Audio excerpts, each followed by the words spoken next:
Tregohet në hadith se dikush për njerëzve kishte qenë një herë në një ishull dhe gjithë jetën i kufizuar kisha adhuru Allahun xhelleshanu. Mëngjes, drek, darkë, çdo moment i jetës tij, nuk kish mundësi edhe me dash me bë mëkat, nuk kishte ku me bë mëkat. I vetëm pra ishte komplet, vetëm adhurime çoi gjithë jetën. E thuhet siç thot profeti alayhi salatu selam, e nxjerr Allahu xhelleshanu mbasi ndroi jetë para madhështisë tij dhe i thot: "Robi im, thot, futun xhennet me mirësinë dhe me faljen e Allahut." I thot: "Zoti im, ty të qofsha fal, kam punu gjithë jetën, kam adhuru çdo sekondë dhe çdo moment jetës time. A të futem xhennet me veprat e mia." I thot Allahu xhelleshanu: "Sillni peshorën, vetëm mirësia dhe begatia e të pamit vetë një anë peshorës, asgjë tjetër. Wa ma bikum min ni'matin fa min Allah." Çdo të mirë që keni, e keni prej Allahu xhelleshanu. Sa shumë na falje na dhuroi, e sa shumë të mira na ka dhuru, subhanallah. Vetëm mirësia e shikimit, dhe në 500 vjet adhurim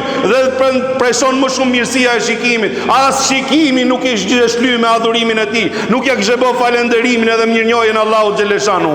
A e ke menduar një herë veten tate? Mbylli herë syt, edhe shikoj herë për rreth, a shef gjë apo nuk shef gjë? Shife, si mund ta kesh jetën në një gjendje të tillë, subhanallahu, ata të cilët janë sprovuar. Prandaj thot profeti alayhi salatu wassalam, thot: "Ata të cilët i ka marrë Allahu xhelleshanu shikimin dhe bëjnë durim për hatër të Zotit, vetëm xhenetin i fal Allahu, se është provë e madhe." Pra imagjino këtë mirësi që na e fali Allahu dhe mirësitë tjera ne nuk i vlerësojmë. E gjithë adhurimi po të bëhet akoma neve nuk shlym mirësitë, edhe nuk kemi falënderuar për mirësitë që na fali Allahu xhelleshanu. Si mund të mendoj robi që me veprat e tij të arrijë xhenetin? Ty të qofshim falja Allah.